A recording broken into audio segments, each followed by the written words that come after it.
أما بعد فإن خير الحديث كتاب الله وخير الهدي هدي محمد صلى الله عليه وسلم وشر الأمور محدثاتها وكل محدثة بدعة وكل بدعة ضلالة وكل ضلالة في النار. أعوذ بالله السميع العليم من الشيطان الرجيم من همزه ونفخه ونفثه. بسم الله الرحمن الرحيم. يوصيكم الله في أولادكم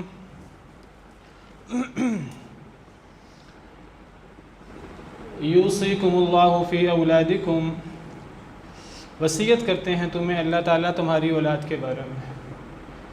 وصیت سے مراد بہت ہی اہم، بہت ہی خاص قسم کی، بہت ہی ضروری نصیحت اور خیر خواہی کو کہتے ہیں، جس سے بڑی نصیحت اور خیر خواہی کوئی نہ ہو۔ عام طور پر کوئی شخص مرتے وقت جو بات کرے تو ایک طریقہ کار ہے کہ مرنے والے کی بات کی اہمیت ہوتی ہے، وہ کوئی عام بندہ ہی ہو، وہ کوئی مجرم بھی ہو تو اس کی آخری خواہش کا دھیان رکھا جاتا ہے، اس کو اہمیت دی جاتی ہے، تو اس کو وصیت کہتے ہیں۔ تو وصیت کا مطلب بہت ہی خاص اور اہم بات، ضروری بات، اور اللہ اور رسول کی جو بات بھی ہو وہ بہت ہی خاص ہوتی ہے، بہت ہی ضروری ہوتی ہے، بہت ہی اہم ہوتی ہے۔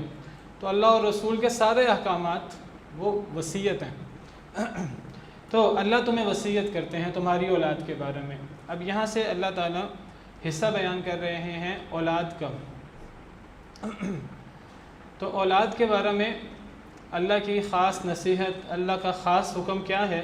ایسا حکم جو اللہ نے اپنے علم اور حکمت کی بنا پر دیا ہے، اور ایک انسان خود اپنی اولاد کو دینا چاہے تو انسان ان چیزوں کو مد نظر نہیں رکھ سکتا جو اللہ رب العالمین نے ہماری ہی اولاد کے بارے میں ہمیں جو حکم دیے ہیں، اس میں اللہ رب العالمین نے اپنے علم اور حکمت کی بنا پر جن امور کو پیش نظر رکھا ہے وہ اللہ ہی رکھ سکتے ہیں اور کوئی نہیں رکھ سکتا۔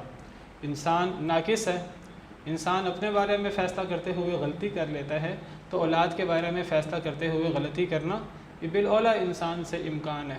تو اللہ رب العالمین نے یہ وراثت کے معاملات یہ اپنے ہاتھ میں لے لیے ہیں۔ جب یہ آیات اتری اس سے پہلے لوگ خود وصیت کرتے تھے، لوگ خود کہتے تھے کہ فلاں کو میری جائیداد میں سے اتنا حصہ دے دیا جائے، فلاں کو اتنا حصہ دے دیا جائے، اور اس کے لیے قرآن کریم کی یہ آیت کریمہ بنیاد تھی، کتب علیکم اذا حضر احدکم الموت ان ترک خیرا الوصیہ۔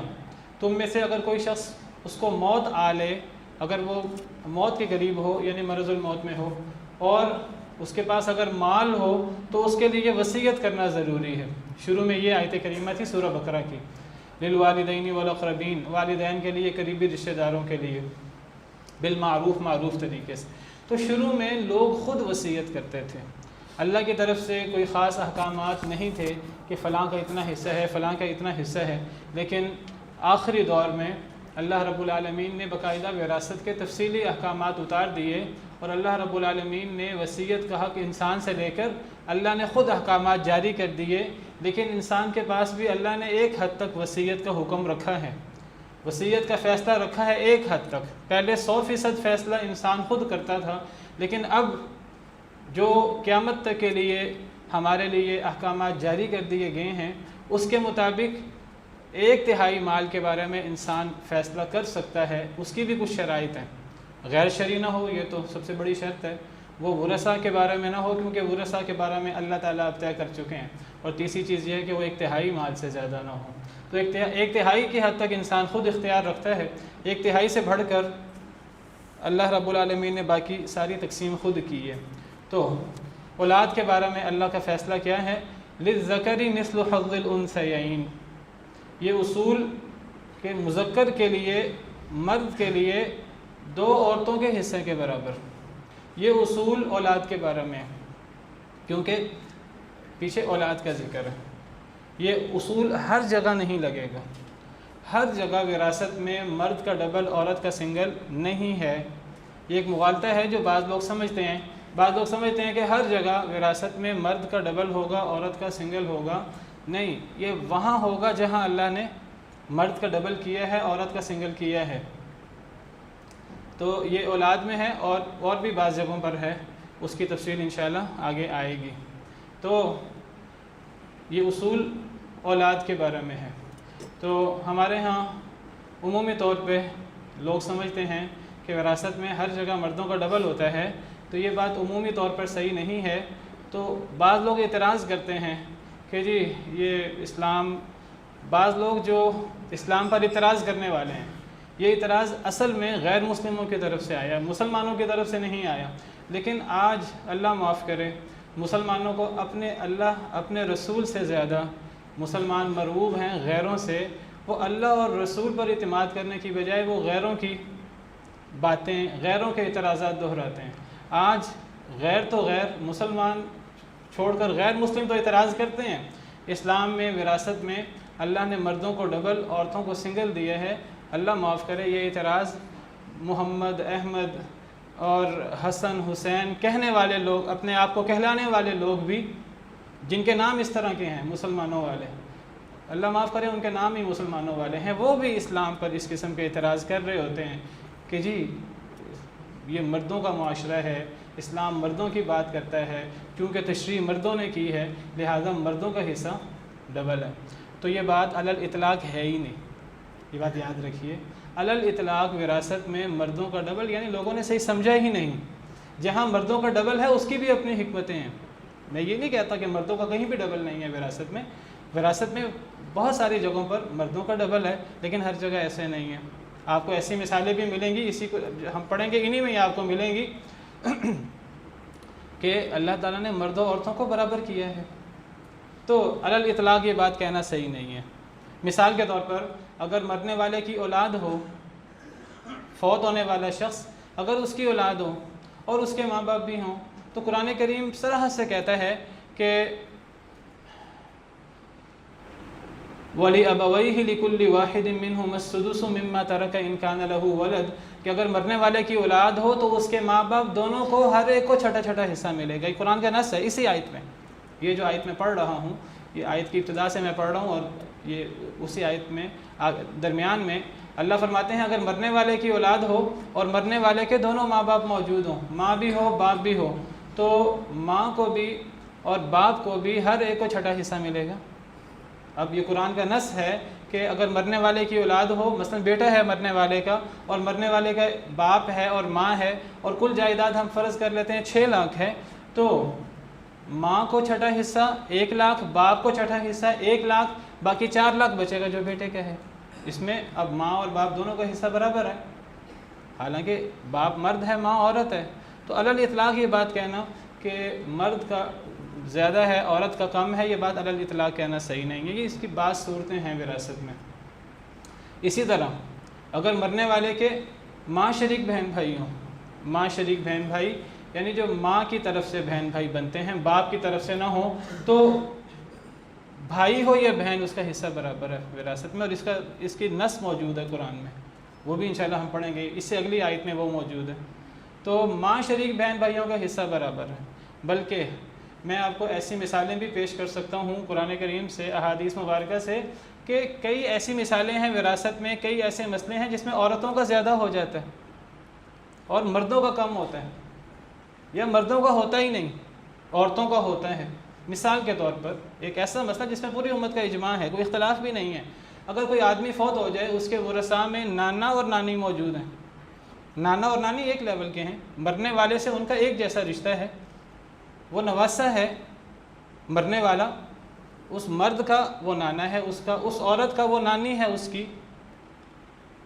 تو اب اس مثال میں نانا وارث ہے ہی نہیں اور نانی وارث ہے. اب بتائیے کہاں گیا کہ جی اسلام میں بس مردوں کو ہی حصہ دیا گیا ہے، عورتوں کو نہیں دیا گیا؟ یہ بات علی الاطلاق ہے ہی نہیں. یہ بعض مثالیں ہیں اس کی، کئی مثالیں ہیں جن میں مردوں کو زیادہ مل جاتا ہے، ڈبل مل جاتا ہے، عورتوں کو کم ملتا ہے، آدھا ملتا ہے. کئی مثالیں ہیں جن میں مرد عورت کا برابر ہے. کئی مثالیں ایسی ہیں جس میں مرد کا ہے ہی نہیں، ان کا میت سے رشتہ برابر ہے، مرد کا ہے ہی نہیں، عورت کا حصہ ہے. تو علی الاطلاق یہ بات نہیں ہے، ایسی بعض مثالیں ہیں جن مثالوں میں اللہ نے مردوں کو زیادہ دیا ہے، عورتوں کو کم دیا ہے، اللہ کی اپنی حکمتیں ہیں۔ سب سے پہلے تو ہمیں یہ سمجھنا چاہیے، یہ بات ہمارے ایمان کا حصہ ہونی چاہیے کہ قرآن و سنت کے سارے احکامات علم و حکمت پر مبنی ہیں، یہ ظلم نہیں ہے۔ میں اکثر یہ بات کہتا ہوں، یہ ہمارے عقیدے کی بنیاد ہے، اور جو بندہ اس بنیاد کو سمجھتا ہے وہ کبھی اسلام کے کسی حکم پر اعتراض نہیں کر سکتا۔ وہ یہ تو کہہ سکتا ہے کہ اگر یہ حکم اسلام، پہلی تو بات ہے وہ دیکھتا ہے کہ یہ حکم اسلام میں ثابت بھی ہے کہ نہیں۔ بہت ساری چیزیں ایسے ہی مشہور ہوتی ہیں، ثابت ہی نہیں ہوتی، تو سب سے پہلے تو وہ دیکھتا ہے کہ یہ چیز اسلام میں ثابت بھی ہے کہ نہیں قرآن و حدیث میں۔ اگر ثابت ہے، پھر اگر اسے ایک بات سمجھ میں نہیں آتی لیکن اس کو اس بات کا پتہ ہے کہ یہ چیز ثابت ہے، اور اس کا یہ عقیدہ ہے کہ اللہ اور رسول کی بات غلط نہیں ہو سکتی، وہ علم و حکمت پر مبنی ہے، تو وہ کیا کرے گا؟ وہ کہے گا کہ میرے فہم کا قصور ہے، مجھے سمجھ نہیں آ رہی۔ جب وہ کہے گا مجھے سمجھ نہیں آ رہی تو کیا کرے گا؟ علماء کے پاس جا کر سمجھنے کی کوشش کرے گا، حکمت جاننے کی کوشش کرے گا، سیدھا اسلام پر اعتراض نہیں کرے گا۔ یہ حکمت جاننے کی کوشش تو صحابہ کرام بھی کرتے تھے، نبی کریم صلی اللہ علیہ وسلم کی خدمت میں آ جاتے تھے کہ اے اللہ کے رسول، قرآن کی فلاں آیت سے تو پتہ لگتا ہے کہ جو آدمی ظلم کرے، اپنے ایمان کے ساتھ ظلم کو خلط ملط نہ کرے، تو وہ جہنمی ہیں، ان کے لیے قیامت کے دن کوئی امن نہیں ہے۔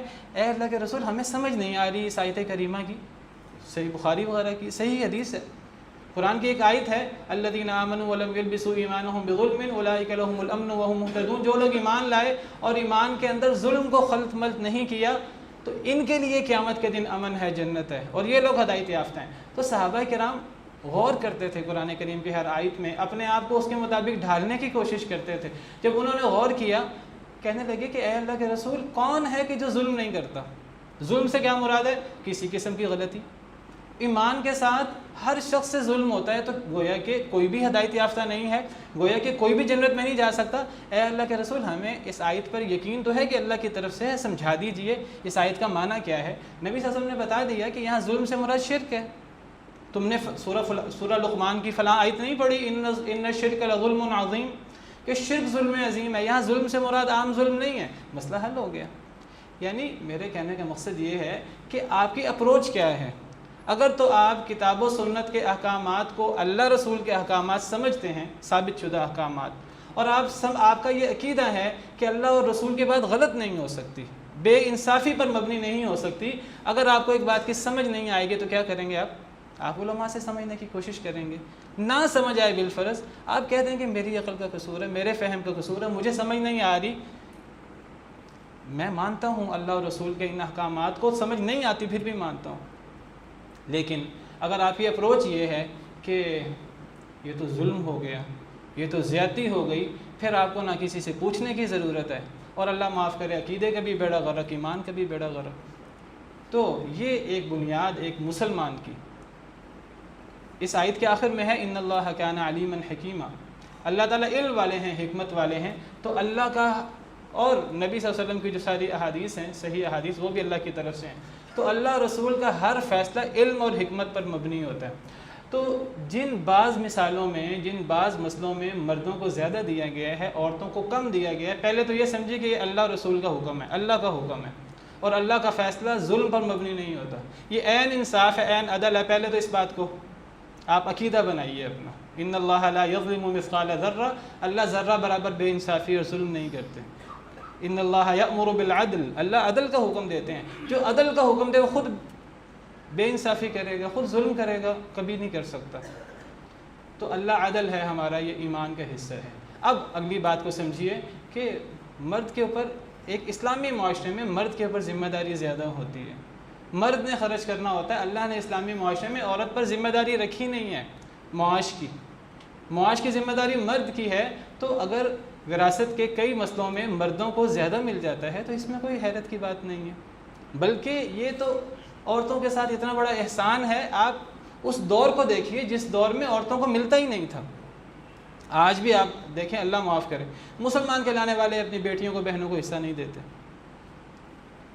تو جس دور میں عورتوں کو حصہ نہیں ملتا تھا، تو اس دور میں عورتوں کو حصہ دینا باقاعدہ، اور بڑے زور و شور سے حصہ دینا، اور تھوڑا نہیں، بہت بہت زیادہ حصہ دینا۔ میں نے آپ کو شروع میں چند ہفتوں سے یہ سلسلہ جاری ہے وراثت کا، تو میں نے آپ کو حدیث بیان کی تھی کہ جب شروع میں یہ آیات اتریں کہ بیٹی کا آدھا ہے، ماں کا چھٹا حصہ ہے، تیسرا حصہ ہے، بیوی کا چوتھا حصہ ہے، 8واں حصہ ہے، جب یہ آیات اتری تو صحابہ کرام وہ حیران و پریشان ہو گئے کہ عورتوں کا اتنا بڑا حصہ، یہ عورتیں نہ یہ میدان جنگ میں حصہ لے سکتی ہیں، نہ قبیلے کی طرف سے، خاندان کی طرف سے دفاع کر سکتی ہیں، تو ان کو آدھا حصہ دے دیا جائے کل جائیداد میں سے، چوتھا حصہ دے دیا جائے، چھٹا حصہ دے دیا جائے، یہ کیسے ہو سکتا ہے؟ کہنے لگے کہ تھوڑا انتظار کرو، ابھی دین کے اندر احکامات آ رہے ہیں، نسخ جاری ہے، نبی صلی اللہ علیہ وسلم کا دور تھا، ممکن ہے کہ اللہ تعالیٰ خود اس میں اصلاح فرما دیں۔ وہ نبی کریم صلی اللہ علیہ وسلم چلے گئے، اسلام مکمل ہو گیا، وہ حکم باقی رہا، صحابہ کرام نے مان لیا اس کو۔ تو یہ عورتوں کو بعض مسئلوں میں اگر تھوڑا حصہ بھی ملتا ہے، یہ تھوڑا نہیں ہے، یہ عین عدل ہے، عین انصاف ہے۔ اور کئی مسئلوں میں، بہت سارے مسئلوں میں مردوں عورتوں کا برابر ہے، اور کئی ایسے مسئلے ہیں وراثت میں عورتوں کا حصہ ہے، مردوں کا حصہ ہی نہیں ہے۔ ایک مثال نہیں ہے، اس کی کئی مثالیں۔ تو اولاد میں اگر مرد عورت اکٹھے ہو جائیں گے تو مرد کو ڈبل ملے گا، عورت کو سنگل ملے گا۔ ایک مرد کو 2 عورتوں کے برابر ملے گا اولاد میں۔ میں نے پچھلے جمعے میں عرض کیا تھا کہ جو اللہ تعالیٰ حصے بیان کرتے ہیں وراثت کے، وہ حصے ان کی 2 قسمیں ہیں۔ ایک وہ حصے ہیں جس میں اللہ تعالیٰ طے کر دیتے ہیں کہ فلاں کو اتنا حصہ ملے گا، آدھا حصہ ملے گا، 2/3 حصہ ملے گا، چھٹا حصہ ملے گا، اور 8واں حصہ ملے گا۔ تو ایک تو اس قسم کے حصے ہیں جس میں اللہ تعالیٰ کسی شخص کو یہ بھی نومینیٹ کر دیتے ہیں کہ وہ وارث ہے، اور اللہ تعالیٰ اس کا حصہ بھی بیان کر دیتے ہیں۔ اور دوسرا حصہ وہ ہے کہ جہاں اللہ تعالیٰ کسی شخص کو وارث تو قرار دیتے ہیں لیکن اللہ تعالیٰ اس کا حصہ بیان نہیں کرتے۔ یہ 2 قسم کے حصے ہوتے ہیں۔ ایک حصے کو فرضی حصہ کہتے ہیں۔ فرضی حصہ کا مطلب مقرر کردہ حصہ، طے شدہ حصہ وراثت میں۔ یہ طے شدہ اس طرح نہیں ہوتا کہ 1 لاکھ 2 لاکھ 4 لاکھ 10 لاکھ، اس طرح طے شدہ نہیں ہوتا، یہ اس کی ریشو طے شدہ ہوتی ہے کہ کل جائیداد میں سے آدھا، یا کل جائیداد میں سے تہائی، یا کل جائیداد میں سے چوتھائی، یا کل جائیداد میں سے 8واں حصہ، چھٹا حصہ۔ تو یہ جو طے شدہ حصہ ہوتا ہے اس کو فرضی حصہ کہتے ہیں، اور جن لوگوں کو یہ حصہ دیا جاتا ہے انہیں اصحاب الفرائض کہتے ہیں۔ اور دوسرا حصہ وہ ہے جس میں حصہ طے شدہ نہیں ہوتا، بس اللہ تعالیٰ یہ بتا دیتے ہیں کہ یہ وارث ہیں، اللہ ان کا حصہ مقرر نہیں کرتے۔ تو جب اللہ تعالیٰ حصہ مقرر نہ کریں اس کو اسبی حصہ کہتے ہیں۔ جو فرضی حصہ ہوتا ہے یہ کل جائیداد میں سے ہوتا ہے، جو اسبی حصہ ہوتا ہے وہ باقی بچنے والا ہوتا ہے، اس میں طے شدہ نہیں ہوتا۔ یہ جو پہلا حصہ بیان ہوا ہے کہ اللہ تمہیں تمہاری اولاد کے بارے میں وصیت کرتے ہیں، تو یہ جو پہلا ہی حصہ ہے، فرمایا کہ اولاد میں لڑکوں کو لڑکیوں سے ڈبل، 1 لڑکے کو 2 لڑکی کے برابر، تو یہ حصہ فرضی ہے یا اسبی؟ تو یہ حصہ اسبی حصہ ہے، یعنی اس میں اللہ تعالیٰ نے لڑکے اور لڑکے کی آپس کی ریشو تو بیان کر دی ہے، لیکن یہ بیان نہیں کیا کہ کل جائیداد میں سے انہیں کتنا ملے گا۔ یہ بتایا ہے اولاد میں اگر لڑکا لڑکی دونوں آ گئے تو لڑکے کا ڈبل ہوگا، لڑکی کا سنگل ہوگا۔ یہ ان کی آپس کی ایک ریشو ہے کہ 1 لڑکا اور 1 لڑکی ہے تو لڑکے کو ڈبل ملنا چاہیے، لڑکی کو سنگل ملنا چاہیے۔ 2 لڑکے 1 لڑکی ہیں تب بھی لڑکوں کو ڈبل، لڑکی کو سنگل۔ اور اگر 1 لڑکا 2 لڑکیاں ہیں تب بھی لڑکے کو ڈبل، لڑکی کو سنگل۔ اس کا مطلب یہ نہیں ہے کہ جتنے مرد ہیں ان کا مجموعی حصہ ڈبل اور جتنی عورتیں ہیں ان کا مجموعی حصہ سنگل، یہ مراد نہیں ہے۔ ہر مرد کا حصہ ہر عورت سے ڈبل ہوگا۔ یہ ان کی آپس کی ریشو ہے۔ یہ کل جائیداد میں سے ان کا حصہ بیان نہیں کیا گیا کہ کل جائیداد میں سے کتنا حصہ ہے، تو یہ اسبی حصہ ہے۔ اسبی حصے کا مطلب یہ ہے کہ اگر صرف یہی وارث ہوں گے اور کوئی وارث نہیں ہوگا تو یہ کل جائیداد کے وارث ہوں گے، اور اگر ان کے علاوہ اور وارث ہوں گے جن کے حصے مقرر ہیں، ماں یا بیوی وغیرہ، تو ان کا حصہ دینے کے بعد باقی بچا ہوا ان کو دیں گے، اور باقی بچا ہوا کس طرح دیں گے کہ لڑکے کو ڈبل اور لڑکی کو سنگل۔ تو یہ اسبی حصہ ہے، یہ بہت اہم بات ہے جو آپ نے یاد رکھنی ہے۔ اولاد میں جب بھی لڑکا لڑکی اکٹھے آ جائیں تو لڑکے کو ڈبل ملتا ہے، لڑکی کو سنگل ملتا ہے، اور میں وضاحت کر چکا ہوں کہ لڑکوں کے مجموعے کو لڑکیوں کے مجموعے سے ڈبل نہیں دینا، یعنی اگر بالفرض ایک لڑکا ہے اور 2 لڑکیاں ہیں، ایک بیٹا ہے اور 2 بیٹیاں ہیں، اور کل جائیداد 6 لاکھ ہے فرض کریں، اب ہر لڑکے کا ہر لڑکی سے ڈبل ہوگا اگر یہی ورثاء ہیں. ایک لڑکا ہے 2 لڑکیاں ہیں، ایک بیٹا ہے 2 بیٹیاں ہیں. اب یہ نہیں کرنا کہ لڑکوں کو مجموعی طور پر لڑکیوں کے مجموعے سے ڈبل دیں، کہ ہم کہیں کہ لڑکیوں کو سب کو ملا کر آدھا ملے گا، لڑکوں ایک ہے یا زیادہ ہیں سب کو ملا کر ڈبل ملے گا. تو ہم 3 حصے کریں 2 لاکھ کے، اور ہم کہیں کہ 4 لاکھ بیٹے کا اور 2 لاکھ بیٹیوں کا، اور ہر بیٹی کو 1-1 لاکھ. نہیں، یہ صحیح نہیں ہے، بلکہ ہر لڑکے کو ہر لڑکی سے ڈبل ملنا چاہیے. اور اس کا آسان طریقہ کار کیا ہے؟ آپ لڑکیوں کی تعداد جمع کر لیں اور لڑکوں کی تعداد جمع کر لیں اور لڑکوں کو ڈبل کر لیں، جتنا بن رہا ہے اس پہ ڈیوائیڈ کر لیں. اب جو میں نے آپ کو مثال دی ہے، ایک بیٹا اور 2 بیٹیاں، تو اس میں بیٹے کو 2 بیٹیاں شمار کریں، اور 2 بیٹیاں ہیں، 2 کو 2 شمار کریں، 2 بیٹیاں 2 اور ایک لڑکا 2 بیٹیوں کے برابر، یہ 4 ہو گئے. آپ 6 لاکھ کے 4 حصے کر لیں. 6 لاکھ کے 4 حصے کیا بنے؟ 1.5 لاکھ کا ایک حصہ بنا. اب ہر لڑکے کو ہر لڑکی سے ڈبل ملنا چاہیے انفرادی طور پر، تو لڑکے کو 3 لاکھ دے دیں، لڑکیوں کو 1.5 لاکھ دے دیں. تو دونوں لڑکیوں کا 1.5 لاکھ، 3 لاکھ، لڑکا ایک ہے اس کا اکیلا 3 لاکھ. اب مجموعی طور پہ لڑکوں کا اور لڑکیوں کا برابر ہو گیا، ہم نے مجموعی دیکھنا ہی نہیں ہے، ہم نے انفرادی دیکھنا ہے. تو ایک لڑکا وہ ایک لڑکی سے ڈبل لے رہا ہے. یہ مطلب ہے قرآن کی اس آیت کا، للذکر مثل حظ الانثیین، ایک لڑکے کو 2 لڑکیوں کے برابر. اور یہی مثال قرآن نے دی ہے. ایک بیٹا 2 بیٹیاں، تو 4 حصے کریں گے، اور بیٹے کو 6 لاکھ اگر ہے، بیٹے کو 3 لاکھ دے دیں گے اور بیٹیوں کو 1.5 لاکھ دے دیں گے.